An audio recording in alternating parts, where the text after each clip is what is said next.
Lux presents Hollywood.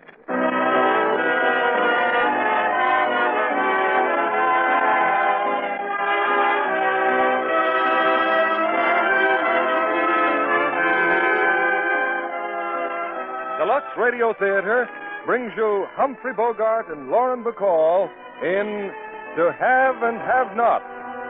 Ladies and gentlemen, your producer, Mr. William Keighley. Greetings from Hollywood, ladies and gentlemen.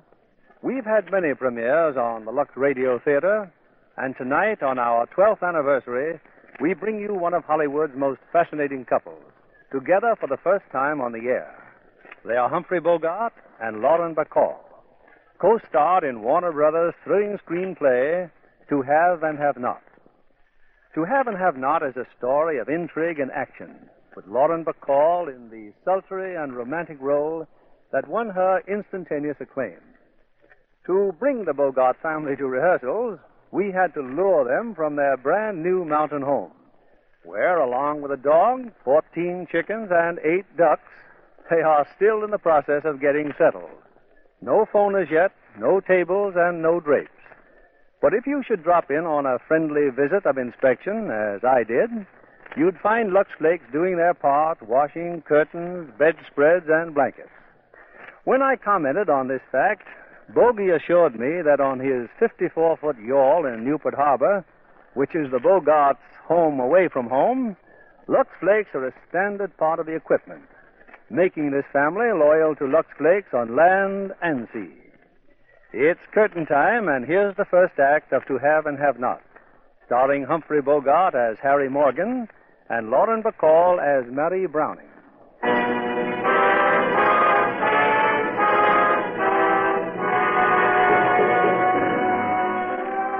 In 1940, following the fall of France, the rule of the new Vichy government stretched to a group of islands due east and west of the tip of Florida, the French West Indies. Among them, the island of Martinique.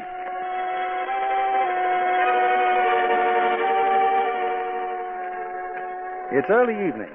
At a little town along the Martinique coast, a boat has just come into port.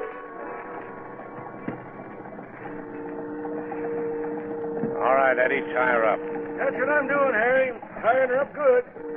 Well, Mr. Johnson, want to go out again in the morning? No, I'm fed up with this kind of Yes, I fishing. can see how you would be. You hook a couple of marlin that any good fisherman would give his life to tie in when you lose them both. Yeah, Mr. Johnson, you're just unlucky. Shut up, Eddie. About my bill. 16 days plus the rod and reel you lost overboard. The fishing tackle's your risk. You lost that gear through carelessness. It cost me $275. And at 16 days at 35 a day, that's a total of $835. Well, I'll go to the bank in the morning. I don't keep cash like that at a hotel. Okay. Well, let's go up and have a drink. Why not? All right, Eddie, lock her up. You mean I can't go with you? That's just what I mean. That drunken old fool. Now, wait a minute, Johnson. Eddie's my worry, see? Don't you worry about Eddie. Well, are you coming or not? Yeah, I'm coming.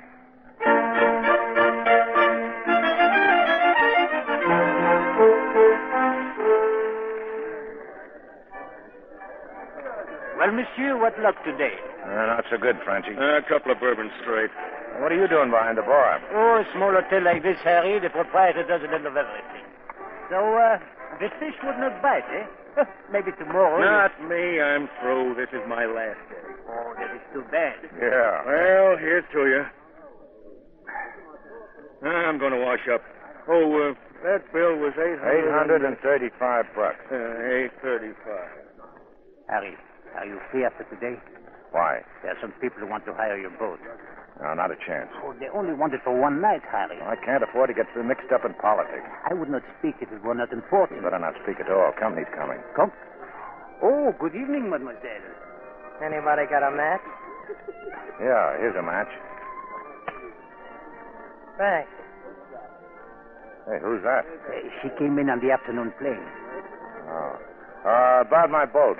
I know what your sympathies are, and it's all right for you, but I don't want any part of it. But they are coming here tonight, Harry. Well, then get word to them. They'd be wasting their time. Oh, I'm sorry. Yeah, me too.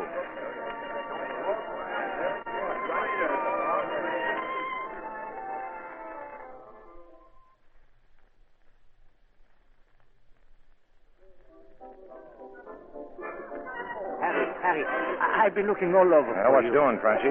Those men who wanted to see you, I was unable to reach them. Well, tell them when they get here. It is dangerous for them to come here at all, but to come here for nothing. Oh, you don't even listen. Well, I'm looking at my client, Mr. Johnson. What's that dame doing with Johnson? Dame? The one who was out of matches. Oh, she's been with Johnson all evening. Her name is Browning, Marie Browning. Oh, she's leaving. Yeah, so am I.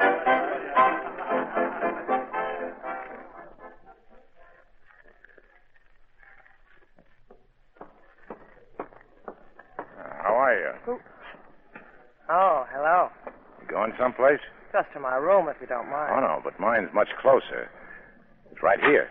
Say, mister, what's got into you? Come on, let's have it. Have what? Johnson's wallet.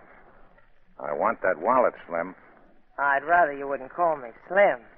You see, Steve, I'm a little too skinny to take it kindly. Oh, quit the baby talk and hand it over. I didn't know you were a hotel detective. Johnson's my client. He didn't speak so well of you. Well, he's still my client. Here. Well, that's more like it. You know, you ought to pick on somebody to steal from who doesn't owe me money. He dropped his wallet, and I picked it up. And you were going to give it back to him, I suppose. No, I wasn't. I don't like him. Well, that's a pretty good reason. Besides, I need boat fare to get out of Martinique. Well, what's in it? $60 a plane ticket and $1,400 in traveler's checks. Did you expect more? Well, that bird owed me $835. He said he'd have to go to the bank, and all the time he's got a ticket and a plane leaving at daylight. Then I've done you a favor. Yeah, that's right, but I'm entitled Well, company. Please, Harry, I told him what you said, but they insisted on... It is not Gerard's fault, Mr. Morgan. I'm Jean Beauclair. Come in, boys. Close the door. I told Gerard I wasn't interested. Wait a minute, D-Scuttle. It's all right to talk in front of you, isn't it, Slim? Go ahead, I don't mind. We'll give you 2,500 francs. We'd offer you more, but we haven't got it. Sorry, but my boat's not available. I thought all Americans were friendly to our side, Monsieur Morgan. They are. But there's a rumor that they put fellas on Devil's Island for doing what you're doing. And I'm not that friendly to anybody. Harry! Who's that? Relax. In here, Eddie. Hey, Harry, see, I wanted to talk to you about... Hey, who are these guys? I saw them hanging around the dock after you left. For one who drinks, you have a good memory. Yeah, drinking don't bother my memory. If I did, I wouldn't drink. I'd forget how good it was. Say, was you ever bit by a dead bee? I have no memory of ever being bitten by any kind of bee. Were you, Eddie? Was I? Say, you're all right. You know, you've got to be careful of dead bees if you go around barefooted. Because if you step on them, they can sting just as bad as if they was alive.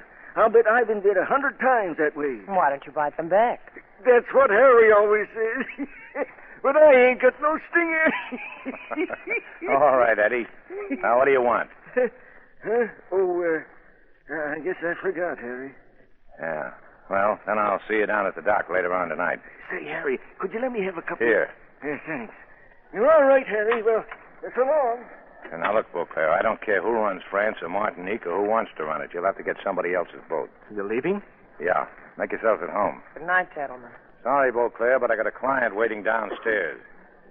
Come on, Slim. I want to see Johnson's face when you hand him back his wallet.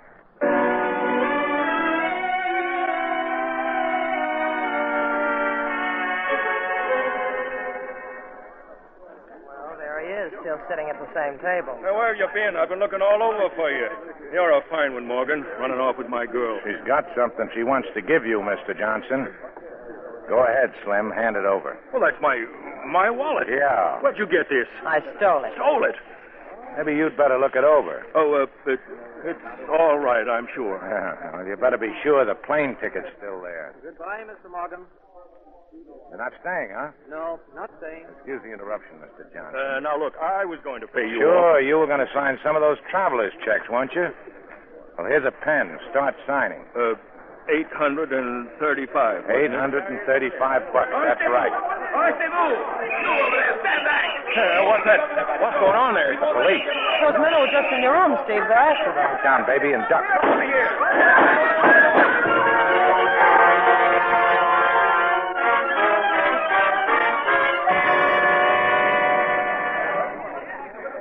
Harry, he's dead. Mr. Johnson, he's dead. Yeah, that's right, Frenchy. Stray bullet. They couldn't ride any faster than he could duck. How do you feel, Slim? Oh, I'm fine, Steve. Just fine. Another minute and those checks would have been good. Has it struck you it might be an idea to get out of here? It is no use. The police are coming back. They were after your friends, huh? Beauclair? Yes. You, Gerard. Stay where you are. Remember, you know nothing. Hey, they're not regular cops. No, Sûreté Nationale. Gestapo, huh? Yes. Quiet now, quiet. What happened to this man on the floor? A straight bullet, monsieur. His name is Johnson, an American. Unfortunate. Take him away. Your attention, everyone. There is no cause for alarm. Inspector Renard is only interested in those persons who have violated regulations. Monsieur Gerard. Yes? Headquarters for questioning. And you? It's not nice to point, Lieutenant. The name is Morgan. Shut up. You, mademoiselle. Was you ever bit by a dead bee? You will come with us at once.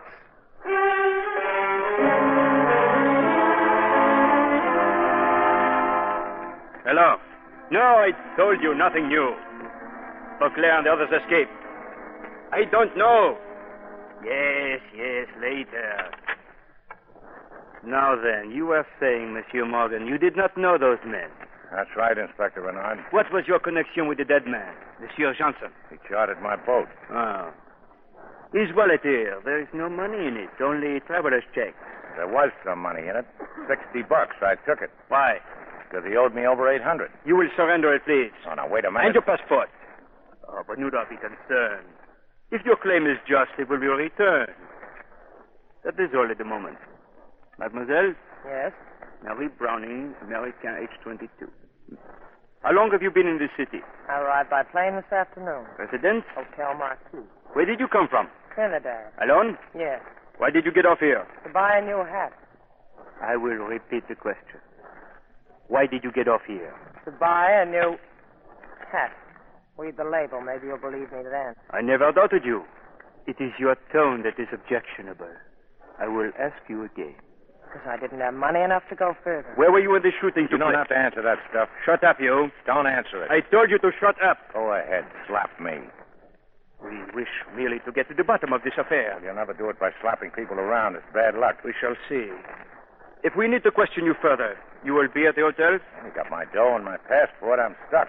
By the way, what are your sympathies? Minding my own business. May I suggest And I don't need any advice about continuing to do it either. Let's go, Slim.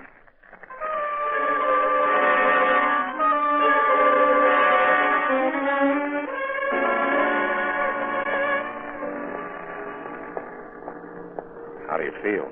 I'm breathing fresh air again. But I don't understand all this. Well, that character Renard works for Vichy. You know what that is? Yeah, something he put in a drink, isn't it? Yeah, well, that's close enough. Well, the other fellows, the ones they were shooting at in the hotel, you see, they're the free French. You know, I could use a drink. Oh, there's a cafe right across the street. Uh-oh, I forgot. No dough. Those guys cleaned me out, remember? Maybe I can do something about that. Another Mr. Johnson, maybe. Oh, any objections? Oh, if you're that thirsty, go ahead. You don't mind? No, I'll wait here. If I get tired, I'll be back at the hotel. You're not sore, are you? Why should I be? I won't be long.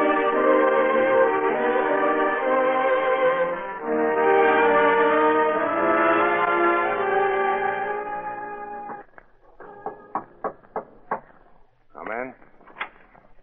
You didn't wait for me. No.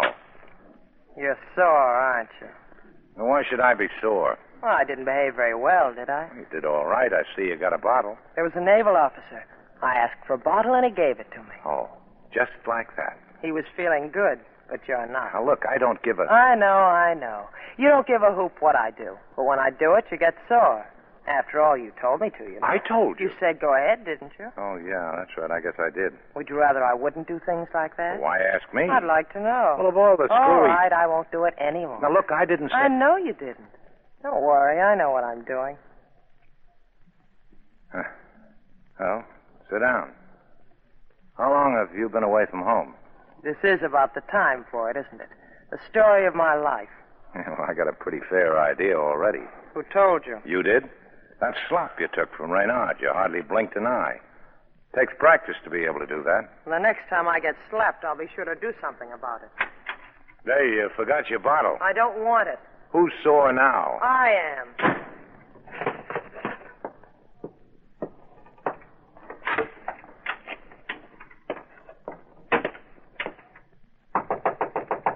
Who is it?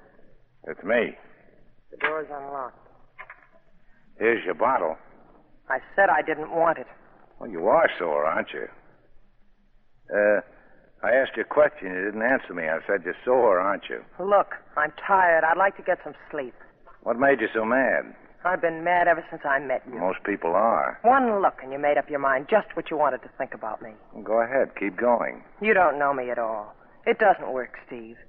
I brought that bottle up here to make you feel cheap. And that didn't work either.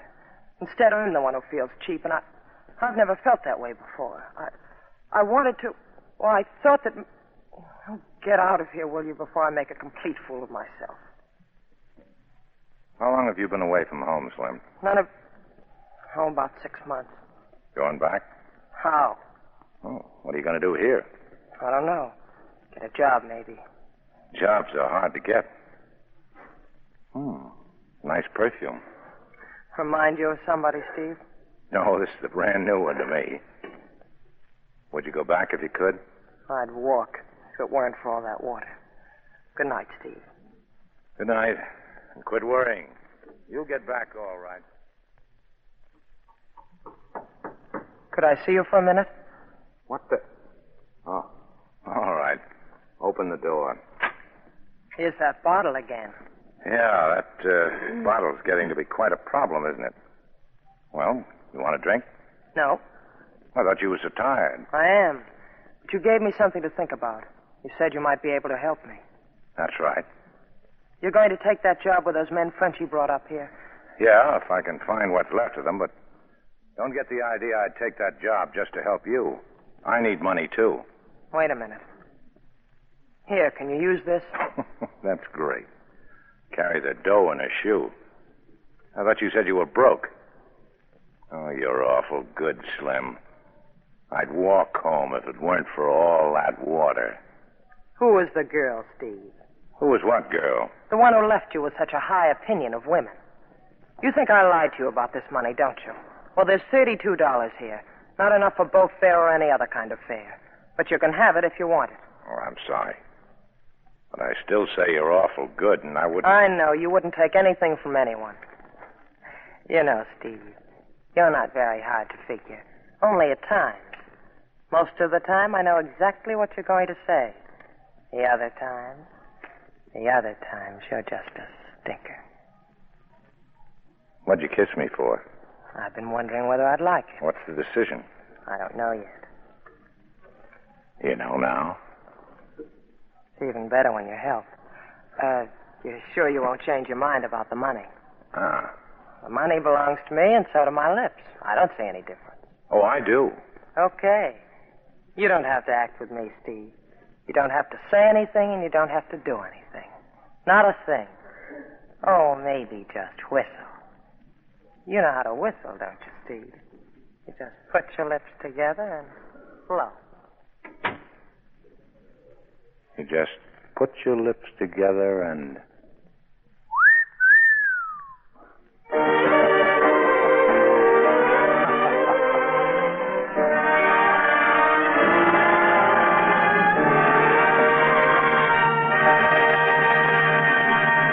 Our stars, Humphrey Bogart and Lauren Bacall, will return with Act Two of To Have and Have Not in just a moment. Where have you been today, Libby? Sure, and I've been drinking cambric tea with a sweet and gracious little lady. Oh, someone with an Irish brogue. A temporary brogue. Margaret O'Brien had to learn it for her part in Metro-Goldwyn-Mayer's Three Wise Fools, so she loves to practice it. Margaret never lacks for admirers. Oh, everyone she works with adores her. It's no wonder she's so convincing in Three Wise Fools when she wraps the three old bachelors around her finger. Lionel Barrymore, Louis Stone, and Edward Arnold enjoyed it thoroughly. Margaret takes a keen interest in the other actors, doesn't she? Oh, yes. I don't know whether she was more intrigued by a troupe of midgets who were masquerading as fairies or by lovely Sid Charisse, the famous ballerina, who showed us some ballet steps between scenes in MGM's Three Wise Fools, which Margaret will do in her next picture. Sounds like quite a stalking risk for Sid. Oh, no. Her stockings hardly ever get runs. She told Margaret the fairies helped her. The fairies in a box of Lux Flakes? You guessed it. Having a box of Lux is just like having a troop of fairy godmothers to help you. That's right. Lux Help stockings last twice as long, so you get the wear of an extra pair from every one you buy. That's just like having a fairy godmother present you with an extra pair. You're sure that's no fairy tale? Quite. We've scientific tests to back it up. Dozens of stockings were washed with Lux Flakes, the same number with a strong soap. Then strain tests were made to see how soon they'd go into runs. The Lux stockings lasted twice as long. Rayon, nylon, silk, and cotton all showed similar results. That's like finding extra stockings in every box of Lux. Remember, those Lux Flakes are precious. Don't waste them. Here's your producer, William Keeley. Act 2 of To Have and Have Not, starring Humphrey Bogart as Harry Morgan and Lauren Bacall as Marie.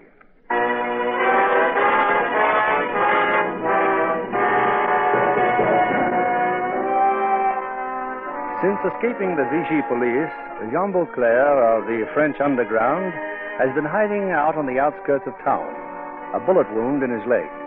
It's early morning now, and Beauclair has two visitors, Gerard, the hotel proprietor, and Harry Morgan. Last night, Mr. Morgan, you definitely refused to have anything to do with us. Why have you changed your mind? I need the money. Last night I didn't. What's the job? You will take your boat to Anguilla, about 3 kilometers from the point. There's a cove and a little jetty. You know it then. Yeah. You will go at night. When you're off the jetty, flash a light. It will be answered. There will be 2 people. I know the name of only one, Paul de Bursac. How about landing him back here? Not here. You know Cape St. George, Harry. Uh-huh. I will have a rowboat and we'll meet you there, offshore. Okay. I'll leave here around noon. With luck and no patrol boats, I'll be back at Saint-Pierre a little after midnight. I won't be carrying lights, Frenchie, so keep your eyes open. If it weren't for this leg of mine, I'm glad you're on our side, Morgan. I'm not. I'm getting paid. Oh, and I'd like my money now. There, that envelope. Thanks. How's the leg? Please. I'd feel better if you were on your way. Well, good luck. You need the luck now. You and de Bursac. Oh, that girl, Morgan. The one you call Slim. Oh, she's leaving Martinique on the afternoon plane. We can both forget about her.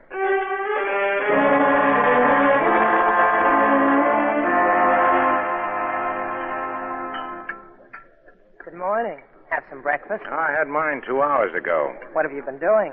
Arranging so you could get on the afternoon plane. Can you make it? Sure. Frenchie here will see you get the ticket. Gladly, if you wish. You took that job, didn't you? Yeah. I figured this way you wouldn't get your feet wet. You want me to go, Steve? Yes. I want you to go. Okay. Well, I've got to get down at the dock. I probably won't see you again if I ever do get up your way. Yes, do that. I'll leave my address with Frenchie. Yeah. Maybe I'll know how to whistle by then. So long, Mr. Morgan. Well, it was nice while it lasted. Well, perhaps it is better this way, Miss Browning. A strange man. Very strange. Yeah.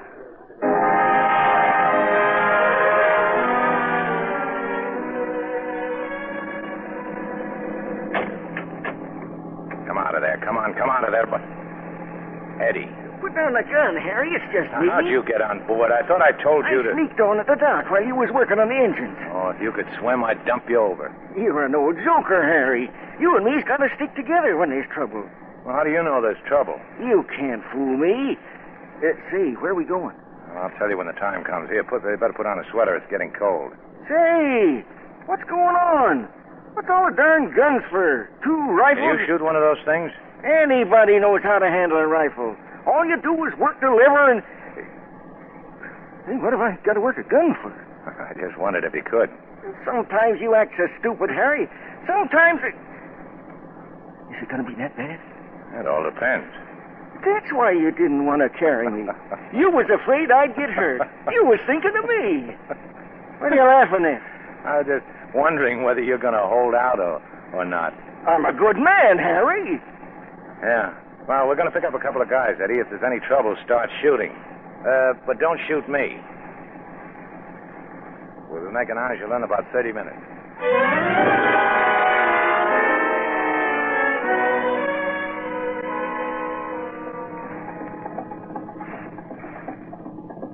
There they are, Harry. Standing on the jetty. I just seen them come out of the shadows. Turn off that flashlight. Yes, monsieur. All right, get aboard. There's a strong tide running here. We are coming. Who are you, please? Beauclair sent me. My name's Morgan. It's all right, Elaine. Quickly now. Hey, wait a minute. Bacall didn't say anything about a woman. No, meet me, Captain. This is my wife. How do you do? Now, what do you want to bring her? Well, it's your funeral. All right, Eddie, let's get out of here. What happened to Beauclair, Captain? He ran into a little trouble. Monsieur Morgan, who are you? Claire hired me to pick you up. You're on outside? No. I don't understand. I don't understand what kind of a war you guys are fighting, lugging your wives around with you. You're being paid for this, That's what I said. and I suggest you stop talking and get us to Martinique. Oh, well, that's just where we're going, sister.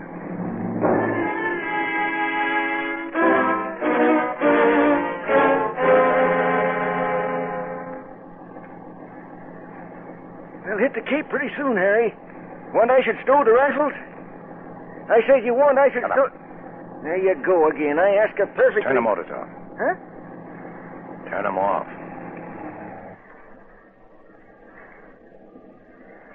See anything? You hear anything? Listen.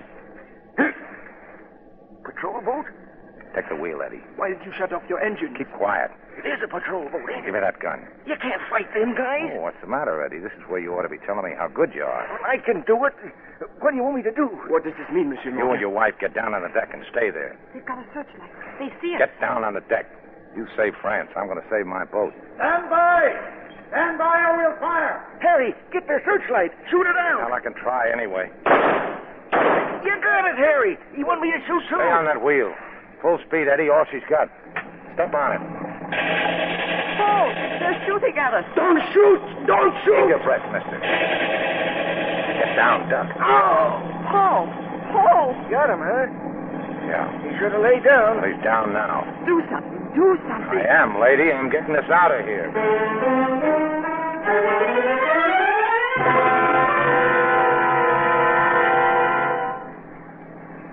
We're coming in on the Cape, Harry. Yeah.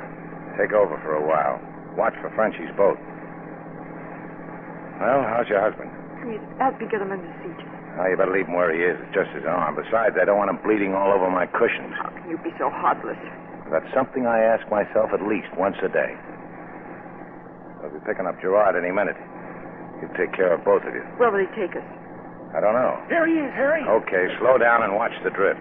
Can't I get a drink now? Just one. Sorry, Eddie. I need one worse than you do.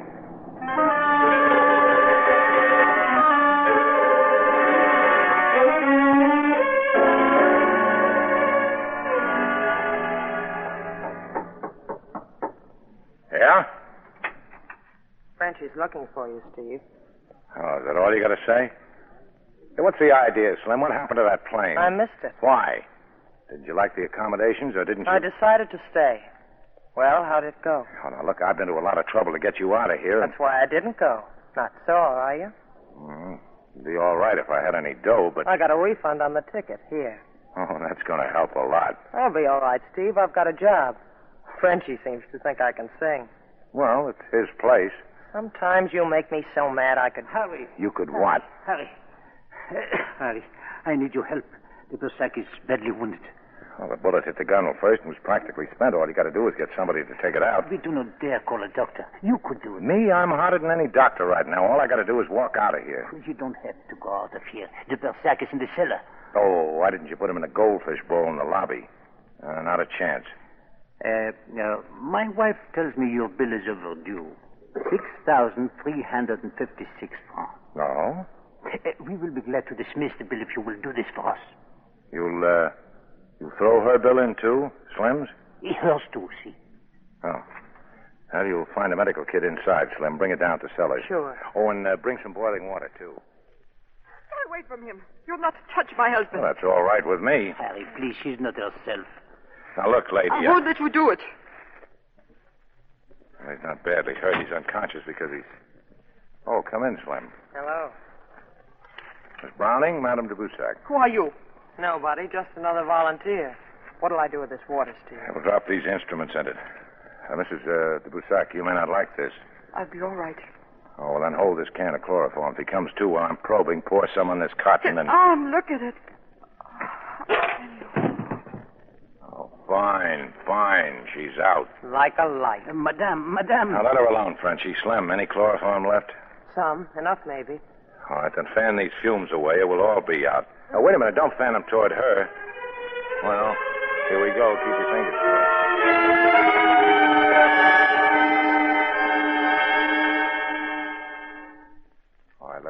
dressing, Frenchie. Here, Harry, here. Bandages? Now, you and Frenchie can do that. Adhesive tape in the box. Well, I'm afraid the patient's going to recover. I better get Mercy off the floor. She may catch cold. Oh, she's all right. Just fainted. Got her. What are you trying to do? Guess her weight. Well, she's heftier than you think. Maybe you'd better just look after her husband. Well, he's not going to run down on me. Neither is she. When you're finished, go upstairs and get some sleep. Thanks for your help. I'd rather stay here, Steve. You heard me.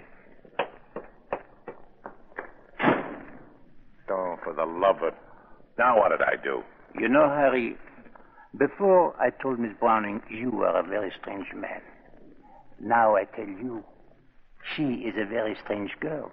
Yeah. Funny? That is what she said. Yeah.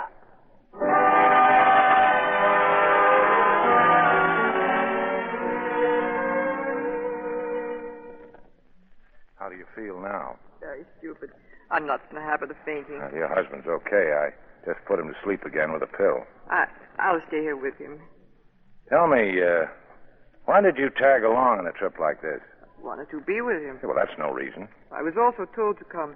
They said no man was much good if he left someone behind for the Nazis to find and hold. That makes sense. I told them I was afraid, and now I've made Paul that way, too. Now he's afraid. Well, he didn't invent it. Invent what? Being afraid. Thank you, Mr. Morgan. Mr. Morgan, You're not going to faint again, are you? No. I'm just having a hard time trying to say something. I'm sorry for the way I behaved. You're just sorry you made a fool of yourself. You don't make me angry when you say that. I don't think I'll ever be angry again with anything you say. Another screwy dame. Now, how can you... Hello. I hate to break this up, but I thought you'd want something to eat. Thank you. How's the patient, Doctor, or haven't you looked lately? He'll be all right. I hope you have everything you need here, Mrs. de Bersac. The eggs may be a little hard-boiled. Oh, they're but... fine. I like them that way. You're lucky, isn't she? Well, I'm going up and get some sleep. If you need me, tell Gerard. I followed you up here, Steve. Do you mind? Suit yourself. Thanks. For what? I'd like a match. Here. Aren't you hungry, Steve? No. Here, let me help you take your Look, shoes I'll off. take my own shoes off. All I want to do is get some sleep. Well, I'll fix you a nice hot bath. You'll sleep better. Now, look, Junior, I'm not hungry. I'll take my own shoes off, and I don't want a nice hot bath. You mean there's nothing I can do? You can get out. You know, Mr. Morgan, you don't make me angry when you say that. I don't think I'll ever be angry again at anything you say. How am I doing, Steve? You want to do something for me, don't you? Yes. Okay, then try this. Walk around me. Now, go ahead. Go on, walk around me. I don't get it. Did you find anything? No. No, Steve. There are no strings tied to you. Not yet. What do you mean, not yet? Come here. I like that. Except for the beard. Why don't you shave, Steve, and we'll try it again sometime. Harry. Yeah, Frenchie? He's here. Inspector Renard. You'd better come right No, down. not now, Frenchie. I got to shave. Harry, he's got your man. He's got Eddie. Eddie? He's giving him whiskey. He's asking questions. Well, I'll be right down then. No, Slim, I've got no strings. Only a rope right around my neck.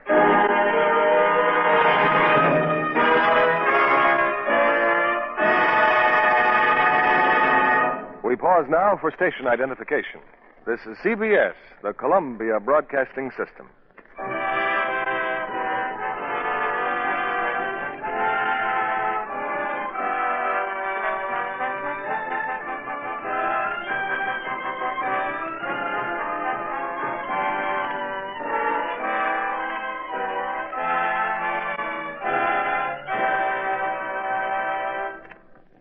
We'll bring you Act 3 of To Have and Have Not, starring Humphrey Bogart and Lauren Bacall in a moment. Being discovered by a talent scout doesn't usually bring immediate stardom. Months of training in diction and acting may precede a starlet's introduction to the public.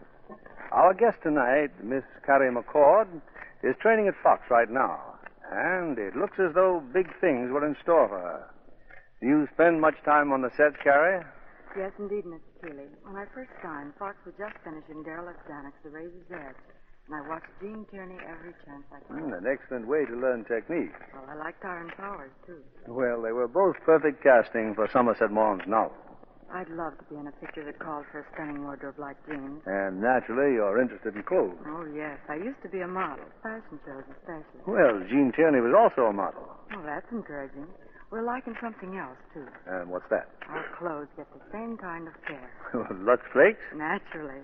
I found out from the wardrobe mistress that the beautiful blouses and sweaters Jean wears in the Razor's Edge were washed regularly with Lux Flakes. I've used Lux for my own nice things for years.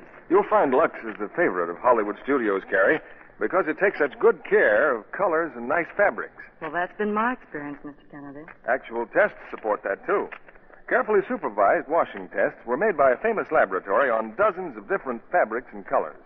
In case after case, those washed the Lux way were still lovely, when those washed the wrong way were faded and drab. In fact, the Lux ones stayed color fresh and new-looking up to 3 times as long. With the high cost of clothes these days, keeping them attractive longer is important to any girl. And that's one of the reasons Lux is worth waiting for if you can't get it the first time you try. Just keep on asking for it. More is on the way. Here's Mr. Keeley at the microphone. After the play, we'll bring our stars back for their customary curtain call. Here they are in Act 3 of To Have and Have Not. Humphrey Bogart as Harry Morgan, Lauren Bacall as Marie.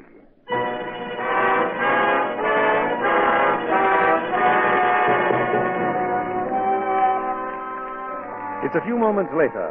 In a corner of the hotel bar, Harry Morgan finds Inspector Renard and Sergeant Coyle of the secret police. Seated between them is Eddie. We are buying your friend a drink, Captain Morgan. We find Mr. Eddie very entertaining when he drinks. You hear that, Harry? He called me mister. Yeah, what were you boys talking about? I was telling him about that big marlin you and me hooked onto last night. Oh, yeah.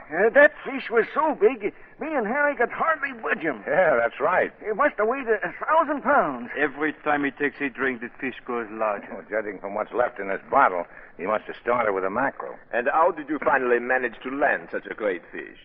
Oh, didn't Eddie tell you? We didn't land him. We ran into a German submarine. A German submarine? Well, whatever it was, it opened fire on us. I didn't stick around to find out. I do not think anybody could give a more logical explanation for refusing to obey the challenge of our patrol boat. Patrol boat? So that's what it was. Eddie kept saying it was a patrol boat, but I wouldn't believe him. Now we get down to business, eh, Morgan? What about your passengers last night? What passengers? The ones you brought over from Angelia. Would $500 refresh your memory? Oh, my memory's pretty good. For instance, I can remember you're the guy who lifted my passport and all my cash. And if your passport and money were returned?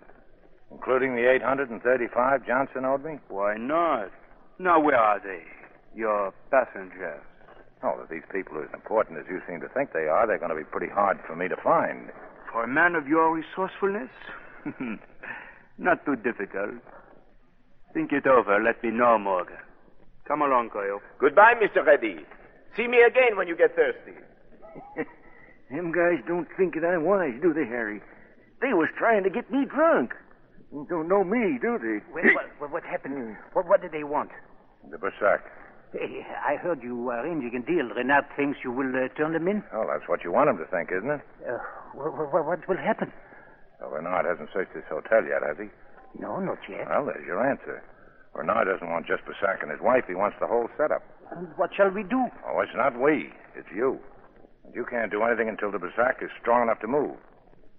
Now, how about some breakfast? Oh, sure. I thought you didn't want any breakfast.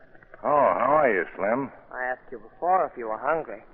Sit down. You know, Harry, them guys, they were trying to find out something. What do you suppose it is? You don't know? No, I ain't got no idea. Oh, that's a good way to leave it. You got the hiccups. Have I, Harry? Oh, yeah. Don't you think you better take a drink of water? Water? I'm getting out of here. Don't you worry about me, Harry. Well, stay away from the police. They're not going to believe that story you told them the second time. What story was that, Harry? I forgot. Well, just beat it and keep out of sight. Sure, Harry. Sure. Well, I'm starting work tonight, Steve. Now you're a singer, huh? I'd be interested to know what you think. Will you be there? I don't know. Maybe.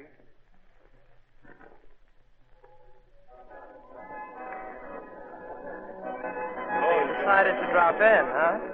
Yeah. I do my song in a few minutes. Like my dress? You won't have to sing much in that outfit. You know, Steve, sometimes you make me so... Well, that's why I do it. Hey, you haven't seen Eddie, have you? Not since noon. Why? He left the boat and hasn't come back. Anything wrong? Plenty. Now, don't look now, but there's a guy by the door been following me. Keep an eye on him, will you, while I'll be down the cellar. Give Mrs. de Bersac my love. I'd give her my own if she had that dress on. How's your patient? That's what I'm going to find out.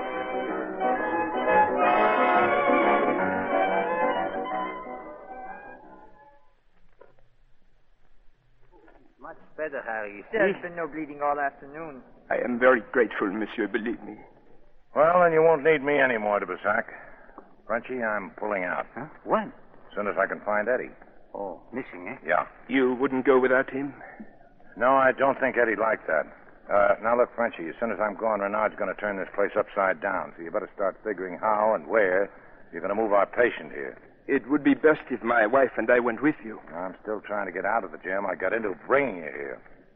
Just why'd you come here in the first place? Did you ever hear of Pierre Villemar? Pierre Villemar. Yeah. He was quite a guy. The Vichy got him. He's dead, isn't he? No, monsieur, he's not dead. He's on Devil's Island. They sent me here to get him. He's a man whom an oppressed people will believe in and follow. And just how are you going to get him off Devil's Island? You don't think much of me, do you, Monsieur Morgan? You are right. I am not a brave man. I'd still like to know how you're going to spring Villemar. We will find a way. If it fails, if I die, someone else will try again. There always will be someone else. Yeah. Originally, we planned to do everything from here, but now, because of my clumsiness, it is impossible. That's the reason we have to go with they you. Got the docks covered. They're all over the place. How will you go? Well, they're watching me to find you. As long as I haven't got you along, I can get on my boat, all right. They'll be a fog tonight. I can drift out beyond the breakwater before I start my engines. I'll have trouble enough without you. Harry, if only you... No, Morgan is right, Gerard. This is not his fight yet. Oh, Gerard told me of your refusing Renard's offer. Well, how do you know I won't take it? There are many things a man will do, monsieur. But betrayal for a price is not in your makeup. Well, good luck. I hope you find your friend. Thanks. I'll be around, Frenchie. There are a few things I want to talk to you about before I blow. I'll be up presently.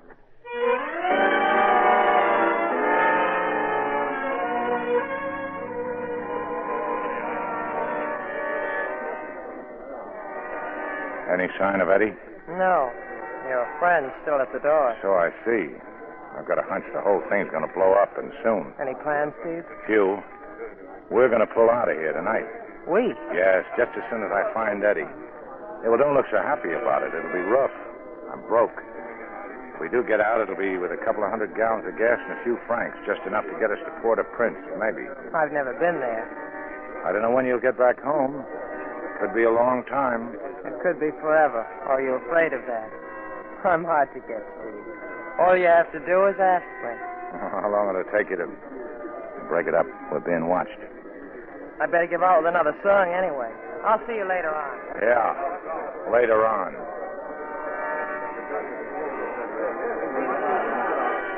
Harry, she wants to see you. Madame de Bursac. No, not now, Frenchie. That's all over. I just took her to your room. You what? Please, Harry, she has to talk to you. Oh, okay. Tell Slim I'm... No, come to think of it, don't tell her anything.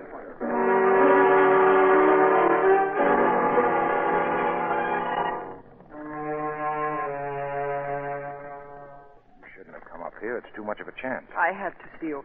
It's about this jewelry. I'd like you to take these. They're all Paul and I have left. Save them until we can... And what if they get me before I get out? Then throw them overboard. At least they won't have them. I suppose I never see you again. And let it be a part payment for all you've done for us. Miss Browning. I keep barging in, don't I? Bernard just came in, Steve. He's on his way up. Did he see you? I don't think so. Well, get in the other room, both of you. Go on, hurry. But suppose he... Keep quiet. As soon as I get rid of Bernard, take her back down to the cellar. Okay, Steve.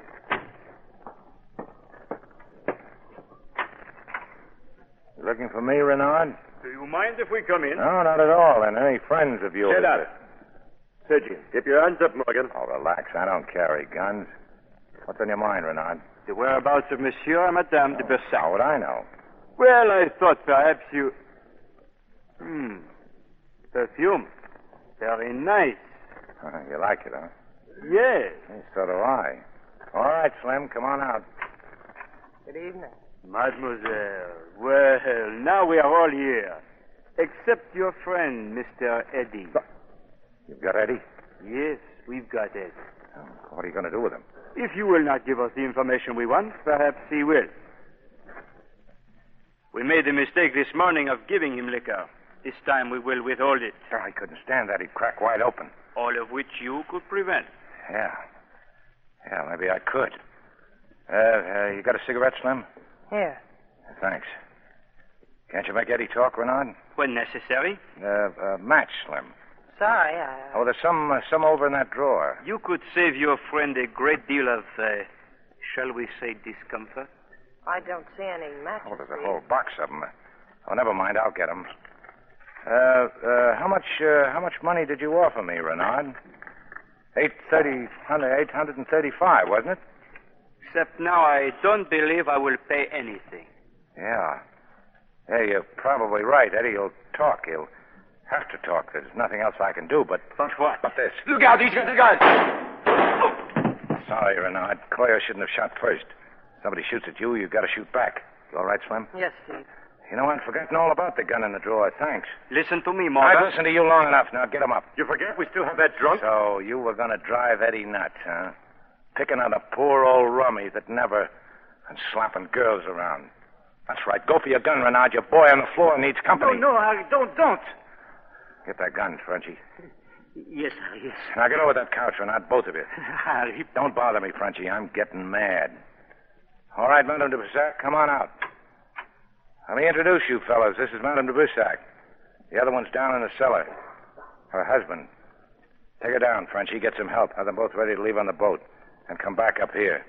Slim, you pack. We're shoving off as soon as we get Eddie. And just how do you think you will get... There's a telephone in the hall, Renard. You're going to tell someone to let Eddie out. Oh, yes, you are. One of you. Because you're both going to take a beating until someone gets on that phone. That means one of you is going to take a beating for nothing, and I don't care which one it is. But I'd like to start with you, Renard. Oh. Where's the phone? I'll show it to you just as soon as you tie up your partner here. Yes, you hear me? I said you will release him immediately. Tell him you'll explain later. I will explain it later. Do nothing till you hear from me. Then I'll take the responsibility. Goodbye. Thanks, Renard. Now back to my room. You've got some harbor passes to fill out.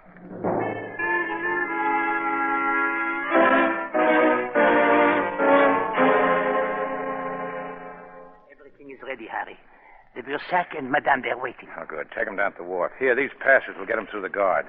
Where will you take them, Harry? Well, maybe Devil's Island. What? Oh, just a short stop to pick up your friend Vilmers. He's still there, isn't he? Oh, Harry, do not joke. Well, that's what you wanted, wasn't it? Oh, je te remercie, Harry. Tu es tellement gentil de me faire ça Well, that's all right. Just don't kiss me.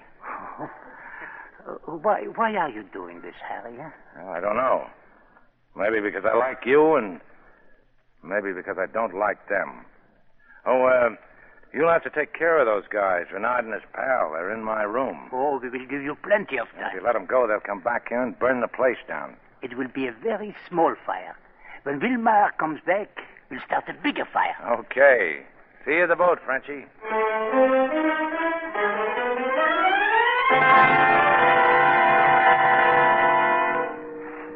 Hey, Harry, it's me. It's Eddie.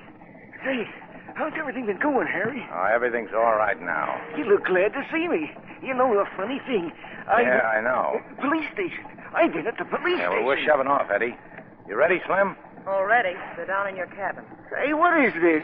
Is she going with us? Yeah, it looks like it. She and those people we picked up. What, Harry, you mean? Oh, what's she got to... Who are you? Was you ever bit by a dead bee? Was you? Yeah. You know, you got to be careful of dead bees. They can sting you just as bad as live ones, especially if they was kind of mad when they got killed. I feel like I was talking to myself. I bet I've been bit 100 times that way. Why don't you bite them back? I would, only I haven't got a stinger. Oh, now I remember you. You're all right. She can come, Harry. It's okay with me. Thanks. Now I'll have the two of you take care of, won't I? Yeah, that's right, Eddie. All right, cast off that line. Sure, Harry. All clear. Well, here we go, Slim. Yes, here we go. Oh, you don't have to act with me. That's what you said, remember? You don't have to say anything, and you don't have to do anything. Oh, maybe just whistle. I've been practicing. Oh? Listen. You feeling happy, Slim? What do you think?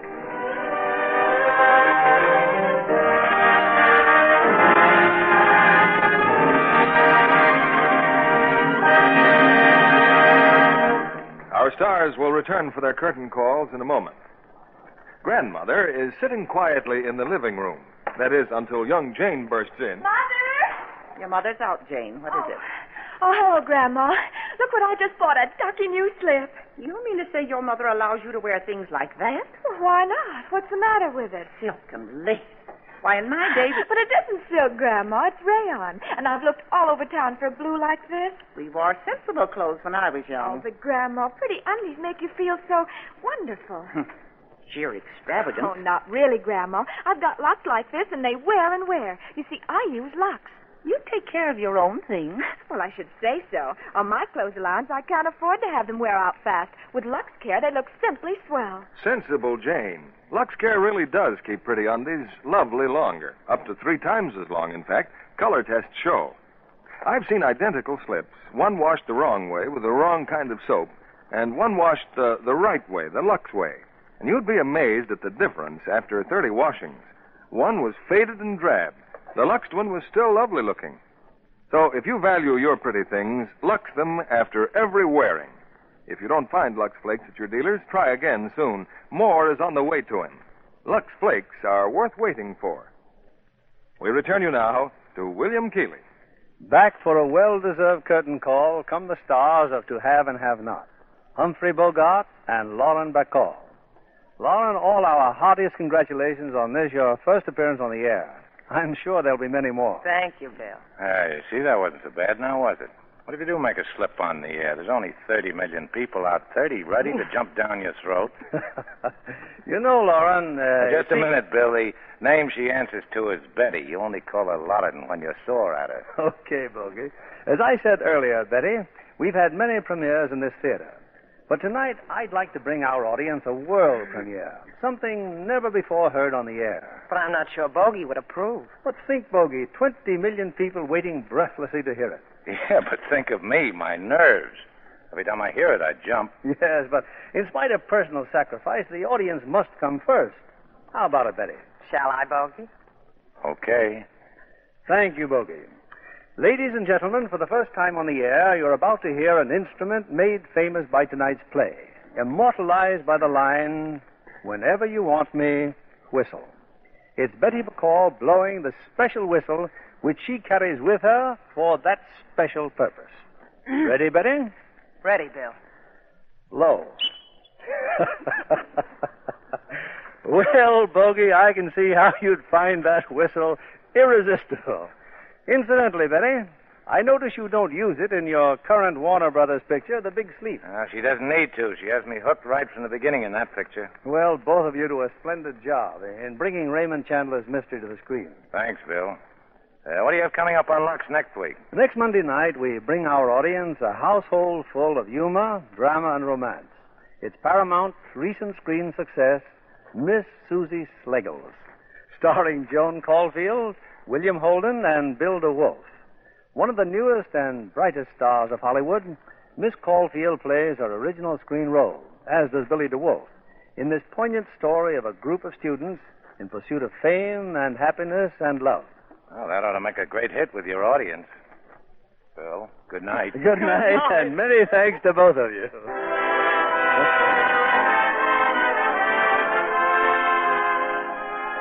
Our stars, the makers of Lux Flakes, join me in inviting you to be with us again next Monday evening, when the Lux Radio Theater brings you Joan Caulfield, William Holden, and Billy DeWolf in Miss Susie Sliggles. This is William Keighley saying good night to you from Hollywood.